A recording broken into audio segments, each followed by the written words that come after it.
Okay, तर तुमचाही baby 6 month plus असेल तर त्याच्यासाठी तुम्ही वेट गेनसाठी नक्कीच हे फूड ट्राय करू शकता आणि रिझल्ट खरंच खूप छान आहेत. रिदूसाठी मी हेच ट्राय केलेले. स्टार्टिंगला 2 आठवडे तर बेबी काही खात नाही, त्याच्यानंतर खायला सुरुवात करतात. आधी लिक्विडमध्येच खातात, तर तुम्ही नक्की हे ट्राय करू शकता. नाचणी सत्व घ्यायचे, नाचणी पीठ नाही, शिरा करायचा चांगला तुपामध्ये, त्याच्यामध्ये 1 विलायची केळी आणि ड्रायफ्रूटची पेस्ट आणि भिजवत ठेवलेले ड्रायफ्रूट्स ॲटलीस्ट 6 ते 7 तास, क्वांटिटी कमी ठेवा. असे ड्रायफ्रूटची तुम्ही पेस्टही करून ठेवू शकता चांगले भाजून. क्वांटिटी स्टार्टिंगला कमी घ्या.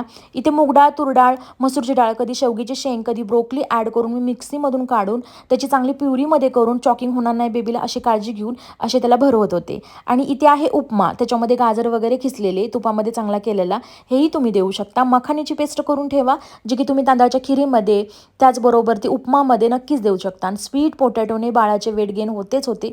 तुम्ही नक्की एकदा ट्राय करून बघा आणि ह्याने मला रिझल्ट चांगले भेटलेले आहेत. रिदूचे तर वेट वाढलेल, तुमच्याही बेबीचे नक्कीच वाढेल. थँक्यू.